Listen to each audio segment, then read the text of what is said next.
For most of the 20th century, the global auto industry had a clear hierarchy. At the top stood the titans of Western engineering, companies like Volkswagen, Ford Motor Company, and General Motors. Their factories spanned continents. Their engineering defined entire generations of mobility. The badge on the hood, German precision, American power, was more than branding. It was industrial supremacy. And then there were the Chinese cars. A decade ago, inside executive boardrooms and auto shows, they were the punchline. Western CEOs openly mocked them. Cheap plastic interiors, questionable safety, copied designs. China, they believed, could assemble electronics, maybe build budget appliances, but compete with the engineering culture of Detroit or Stuttgart. That idea was laughable. But somewhere far from those boardrooms, a different strategy was unfolding. China wasn't trying to win yesterday's car war. It was building tomorrow. Quietly, methodically, it secured the supply chains: lithium, batteries, electronics, software, the invisible architecture of the electric vehicle era. And while Western automakers debated quarterly profits, companies like BYD Company were scaling at a speed the old giants never imagined. Now fast forward to today. A colossal vehicle carrier, the BYD Explorer No. 1, slowly docks at a European port. Its cargo hold opens, and out pour thousands of sleek, high-tech electric cars. Affordable, advanced, ready for the global market. This isn't a prototype, it's an invasion. The reaction across the West is immediate and panicked. Factories that survived world wars are now facing closure. Even giants like Volkswagen are openly considering shutting down plants in Germany. Governments scramble to throw up tariff walls. Stock markets flicker with anxiety. The old industrial order is suddenly fragile. Because this wasn't just a price war, it was an industrial war. And the West lost it before it even realized the battle had begun. Not because engineers failed, but because accountants took control of engineering companies. Welcome to The Blueprint, where we break down how the world's biggest systems are built and how they collapse. The collapse didn't begin on the factory floor. It began in a spreadsheet. At the dawn of the electric vehicle transition, legacy automakers faced a fundamental decision: build the affordable electric cars that would replace the gasoline vehicles used by the middle class, or protect the profit margins investors had come to expect. In Detroit and Germany, the answer came quickly. Engineers proposed new platforms, smaller cars, radical battery integration. But in executive meetings, the real authority sat elsewhere, in financial models projecting quarterly margins, shareholder returns, and stock performance. When the accountants ran the numbers, the conclusion was brutally simple. Selling a single $100,000 electric SUV produced far more profit than selling several affordable cars. Why build a small commuter EV for $20,000 when you could sell a massive luxury vehicle for 5 times the price? And so the industry pivoted. Instead of electrifying the cars ordinary people actually drove, Western automakers began building enormous electric status symbols.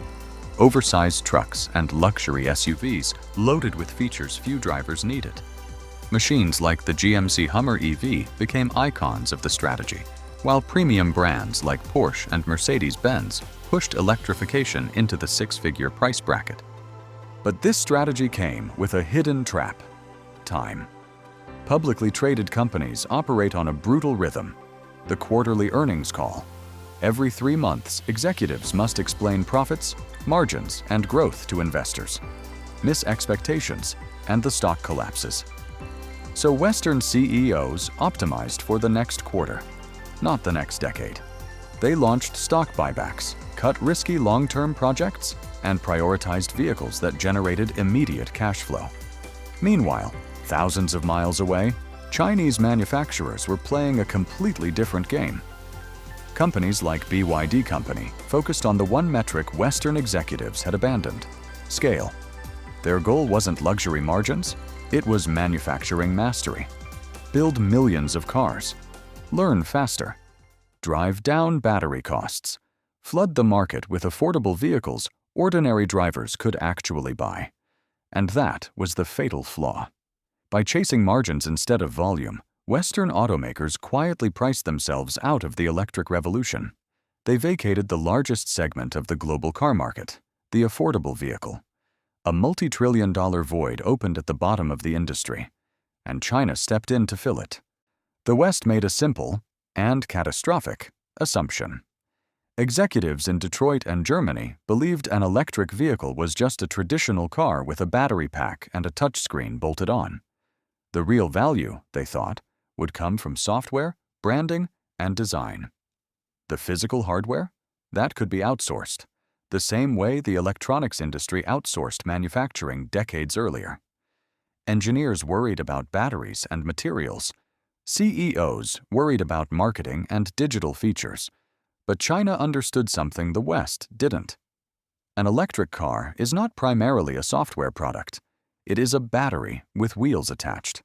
Nearly half the cost of an EV comes from the battery pack, a dense block of chemistry built from rare minerals pulled out of the earth. Control the battery, and you control the entire industry. Ignore it, and you become dependent on whoever doesn't. So while Western executives were optimizing stock prices, China began executing a quiet geopolitical strategy that would unfold over more than a decade. State-backed companies began traveling across the globe, securing the physical ingredients of the electric future. In the Democratic Republic of the Congo, they acquired access to the world's richest cobalt deposits. In Chile and Argentina, they invested heavily in lithium extraction. In Australia, they partnered in massive lithium mines feeding the growing battery industry. But mining was only the first layer of the strategy. Raw minerals are useless without refining. And China built the world's most powerful processing infrastructure. Massive chemical facilities converted raw lithium, cobalt, and nickel into battery-grade materials at industrial scale. Today, even when Western countries dig these minerals out of their own soil, they often ship them thousands of kilometers to Chinese refineries before they can become usable batteries. And that leads to the final twist.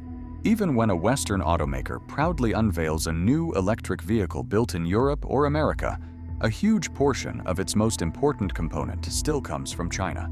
Battery giants like CATL and BYD company supply the cells powering millions of cars around the world, which means every EV the West builds often sends billions of dollars directly into the supply chains of its biggest competitor. The illusion didn't shatter all at once. It cracked, and then collapsed. For years, Western automakers told themselves a comforting story. Chinese EVs were cheap because of labor costs, subsidies, and lax regulations. But as the vehicles began arriving in Europe and global markets, the reality became impossible to ignore. The cars weren't just cheaper. They were efficient, technologically sophisticated. Their batteries charged faster, lasted longer, and cost dramatically less to produce. In many cases, the uncomfortable truth emerged. China hadn't just undercut the West, it had out-engineered it. Suddenly, the tone inside Western boardrooms changed. A decade earlier, executives dismissed Chinese cars as knockoffs. Now those same CEOs were sitting in front of lawmakers, explaining why their companies needed protection. Congressional hearings, European Parliament committees, industry leaders warning about unfair competition.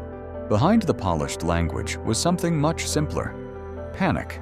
And so governments reached for the only tool left, the panic button.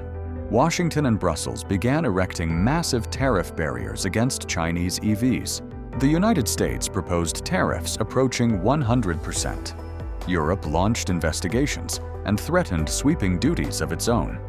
The goal was simple: build a financial wall high enough to keep companies like BYD company out of Western markets. But tariffs don't build factories. They don't create engineers. They don't magically invent battery supply chains that took another country 15 years to construct. What tariffs really do is shift the cost onto consumers, making affordable cars artificially expensive while domestic automakers scramble to catch up. And China saw the move coming years in advance. Instead of shipping cars directly into tariff zones, Chinese manufacturers simply moved production closer to the market.